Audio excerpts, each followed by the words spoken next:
Good afternoon. My name is Michelle Morin. I'm BOEM's Chief of our Environment Branch for Renewable Energy. I wanted to thank you for joining today's webinar on our recently released draft guidance on the use of design envelopes in construction and operation plans. Please note we are recording this webinar and we will post the presentation and the recording on BOEM's website.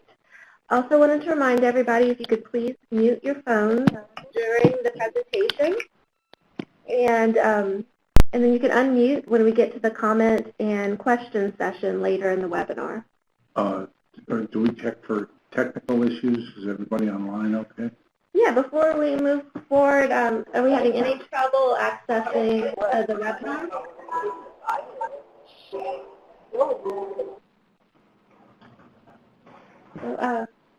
I just wanted to remind everybody, if you haven't already, if you could mute your phone, that'll avoid some feedback we're getting. Okay. So next I would like to introduce Jim Bennett. He's the Program Manager of BOEM's Offshore Renewable Energy Program.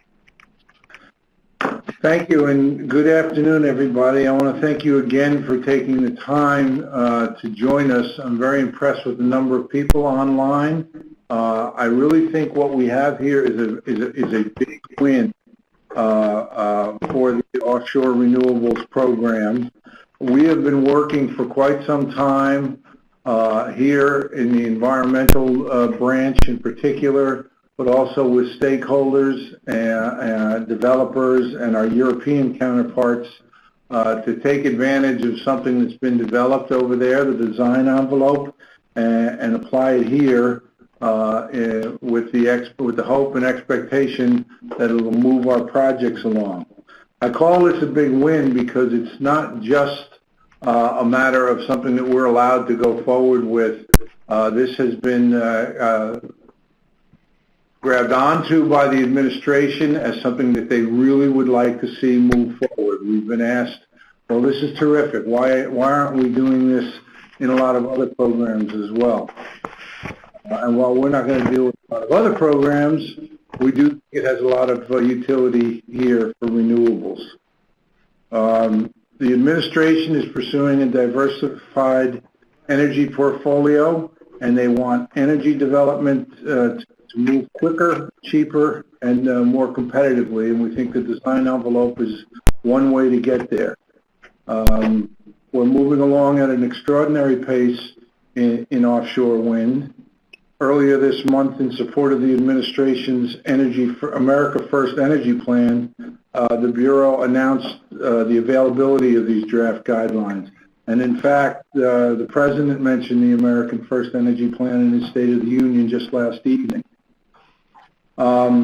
We think it will increase developer flexibility and add additional efficiency to the Bureau's review and approval of construction and operations plans. So we very much look forward to your input on how these guidelines can be improved and adopted in a way that will be most beneficial. And we look forward, like I say, to your input. I want to also mention that this folds in very nicely with other initiatives, most notably the desire to move forward with infrastructure. We often think of infrastructure as repairing old roads and bridges and the like, but what we're really doing in this industry is building a new infrastructure. And so our ability to get things permitted and processed quickly will add to that objective. And I'm going to hand the webinar over to Algene Byram. She's a Senior Environmental Coordinator in BOEM's Office here of Renewable Energies Programs. And she has been the lead in the development of design envelope guidance. And following Algene's presentation, we'll open the lines for your questions and comments. Algene? Thank you so much, Jim. Thank you, Michelle. Today in my presentation, I will be covering the following topics. BOEM's offshore wind development process, what is a project design envelope, the development of the draft guidance, environmental review of a project design envelope, compliance with regulations and recent orders, additional consideration when contemplating the use of the project design envelope, and then we'll go into next steps. Well, before you move on to the next slide, we're getting a lot of feedback. If everybody could just double check that their phone lines are muted. Thank you. Here on our first slide, it's a rainbow graph of BOEM's offshore wind development process. And it's a good visual aid of our major milestones, which occur in 4 distinct phases. We have our planning and analysis, which begins at the front end. We have our lease issuance, which follows the planning and analysis. Our site assessment, which occurs kind of in the middle point of our process. And then we have the construction operation. At this time, BOEM has decided that it will give offshore renewable energy lessees the option to use a project design envelope approach when submitting a construction operation plan. So what I wanted everyone to have an opportunity to see our development process and to see where that project design envelope would fit into the development. So when a lessee submits its construction operation plan and they opt to use the project design envelope approach, they would submit it with the construction operation plan. Now, the question is, what is the project design envelope approach? Well, it's a standard approach for considering offshore wind facilities in Europe. In many cases, under the Rochdale envelope approach, which allows developers to submit a reasonable range of project design envelope parameters with their permitting application or plan, which is very similar to what BOEM is proposing in the draft guidance. PDE also allows flexibility for developers to make final design decisions in later stages of the process. For example, your micro-siting to optimize generation efficiency and address site constraints. It also allows for the evolution of between approval and construction. A PDE is a tool which I'll discuss a little bit more about in my next slide.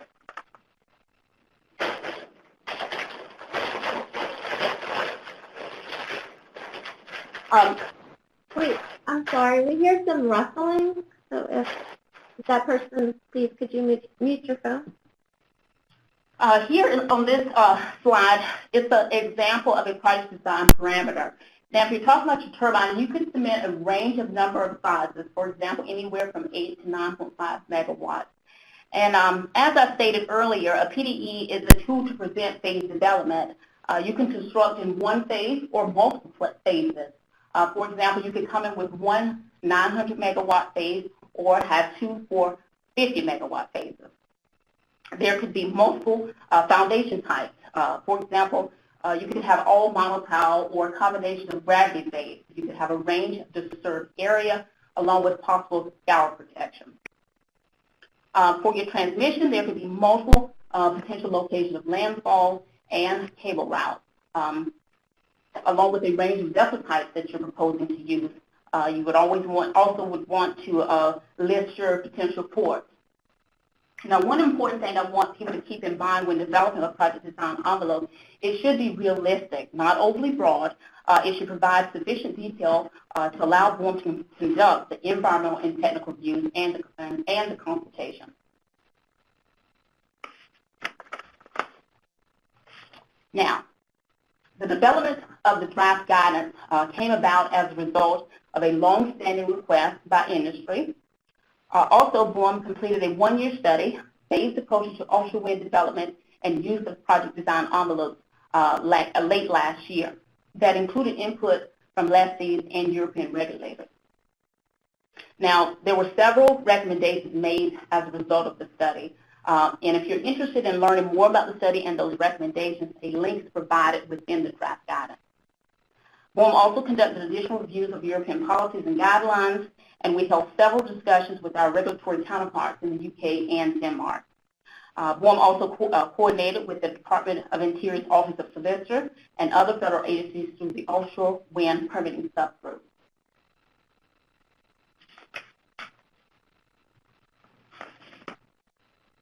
Now, as I stated earlier, the PDE will be submitted as part of the construction operation plan, and BOEM would examine maximum impacting parameters by environmental resource. The use of the PDE would avoid this pausing and restarting of the environmental review due to project changes. Also, it would reduce or potentially eliminate the need for subsequent environmental reviews as the project is refined, revised, after the approval. Now, if a lessee should, one thing that a lessee should keep in mind when developing their facility design report and their fabrication and installation report, it is important not to deviate substantially from what you have presented in your construction operation plan, because the revision to a comp may require an additional environmental review and consultation.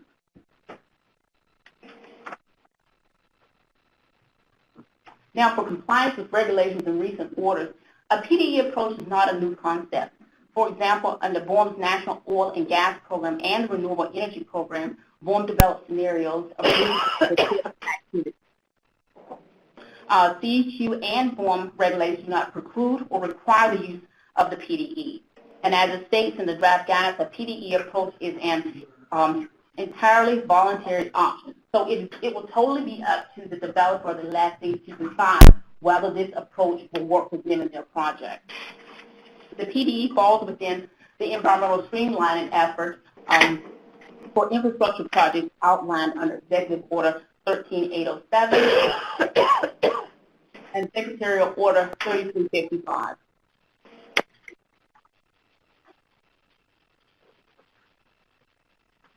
Now, here we have a few items one should consider when contemplating the use of a PDE. Now, it requires that the developer coordinate with BOEM and other permitting and consulting agencies early. It adds complexity to the environmental and consultation process. It needs to be detailed. You should certainly have a clear balance. You want it to be realistic and not overly broad, because that certainly could impact the cumulative impact. It could impact the timing of surveys. We're talking about your geophysical and your geotechnical surveys. Conducting these surveys prior to finalizing the project layout could result in unnecessary costs for lessee. Also, the PDE is not, if the PDE is not concise with clear bounds, it could affect public and stakeholders' perception of the project. Now we're at the last slide here for our next step.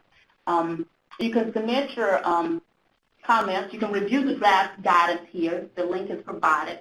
You're welcome to provide your comments to us today. You also can provide your comments to me, to my email that's up on the screen, by March 1st.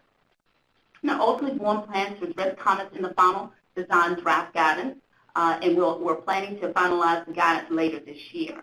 One other thing to keep in mind is BOEM's guidance documents are living documents and are subject to updates as we learn more. Thank you, and that concludes the presentation. Thank you, Aldine. We'll now open up the phone lines to any questions or comments anyone may have. And I'll have a screen up that'll have Aldine's contact information as well as my own. So are there any questions or comments?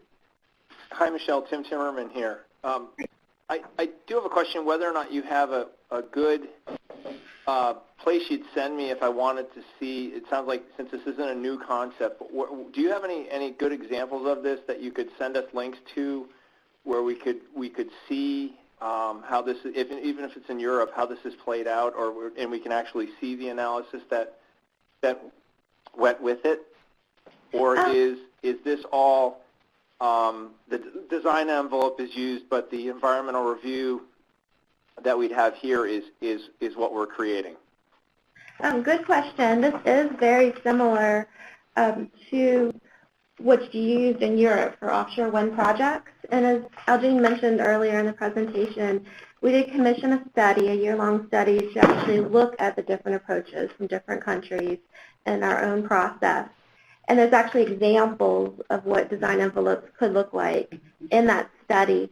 Is that the one that's on footnote?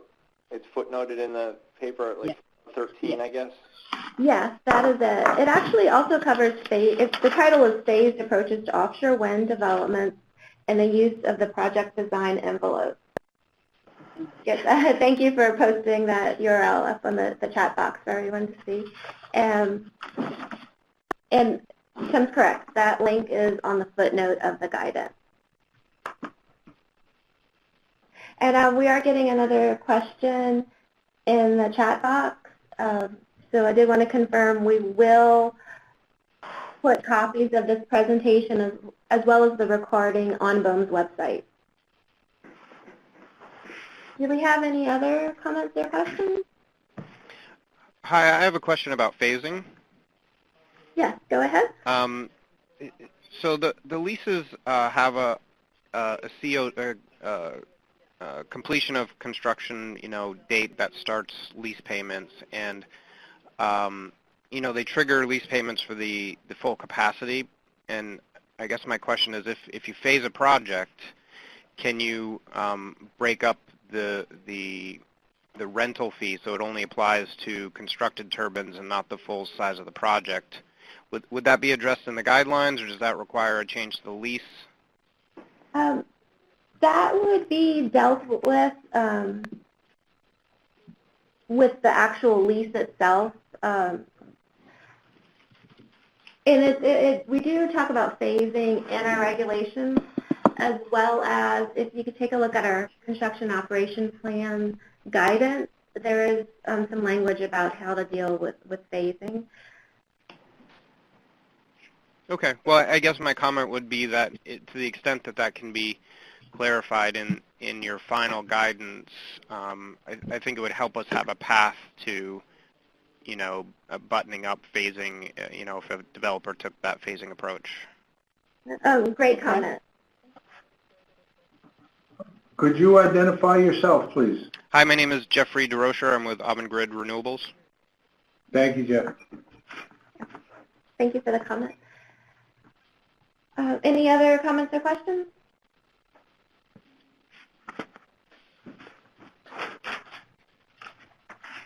Hey, Michelle, this is Sarah Quinn with the National Park Service.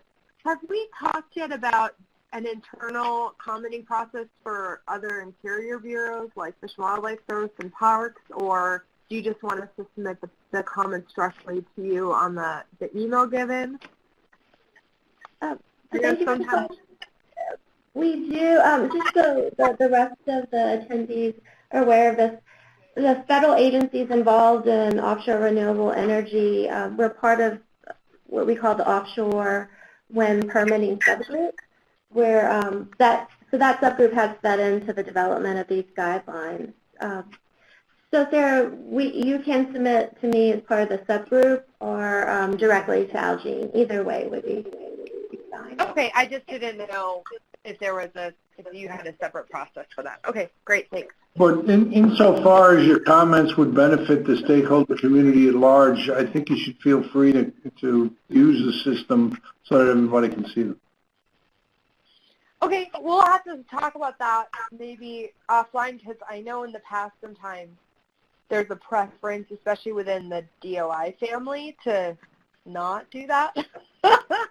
So by the powers that be, not my preference. So I'll just have to find out if there's some reason for doing it one way versus the other. Sarah, I'll follow up with you after the webinar. Great, thanks. And then we have a question in the chat box about the impact to tribal consultation and coordination. So we have ongoing relationships with the federally recognized tribes, and we are soon to start another round of government-to-government meetings. So we will incorporate this into that coordination and that consultation. And I'll introduce Richard Warner, who is our office's tribal liaison. Yeah, this is Richard Warner. I work with the tribal outreach. Bottom line is that the use of design envelopes doesn't affect rights or obligations at all. What we're doing now is we simply describe what is involved in doing a design envelope, explain it to the tribes, and move forward just as if it were any other project. Conceivably, it could change things down the line. We might have to do different additional consultations later, perhaps. The only possibility I can think of, but the fundamental issues do not change at all. We simply move forward, consultation like we do with any other project. Thank you, Richard. Do we have any other comments or questions?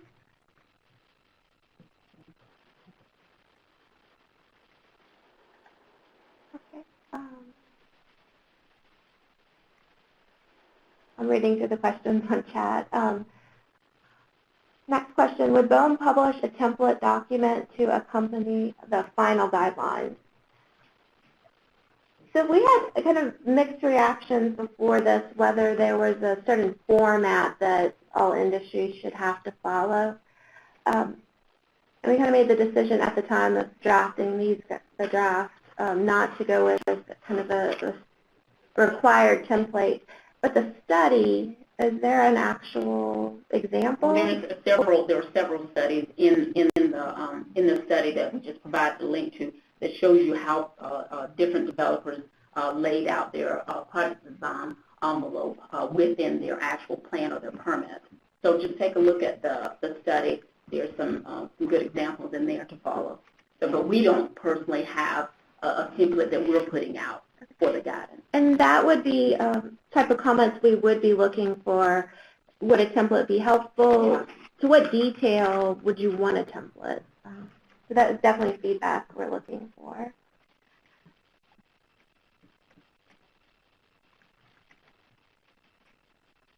So another question we have is how will a design envelope, this guidance, this approach, interact with the NEPA process? So as Elgene described, for every environmental resource, what the approach would be, we would look at the worst, the most impactful parameters by environmental resource. So not every resource would have the same set of most impactful parameters. So I'll give you an example. Benthic habitat and, say, marine mammals when it comes to foundation type. For marine mammals, the most impactful, say, foundation type is a pile of jacket, and because of the sound generated from the pile driving. Where for benthic habitat, it may not be a pile-driven foundation. It would be something that would have a larger footprint, greater impact to the bottom. So that's the example in the same environmental document, how we would look at different parameters by resource. That way you're capturing kind of the maximum impact.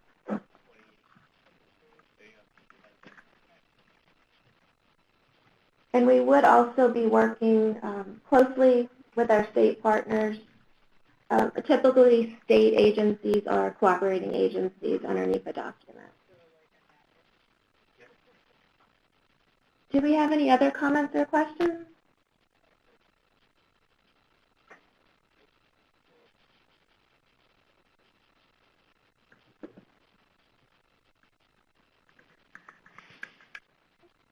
So not hearing any other comments or questions, I thank everybody for attending today, and thanks for your feedback that you've given today and the feedback that you're giving in the next few weeks. And if you have any questions, feel free to reach out to either Elgene or myself.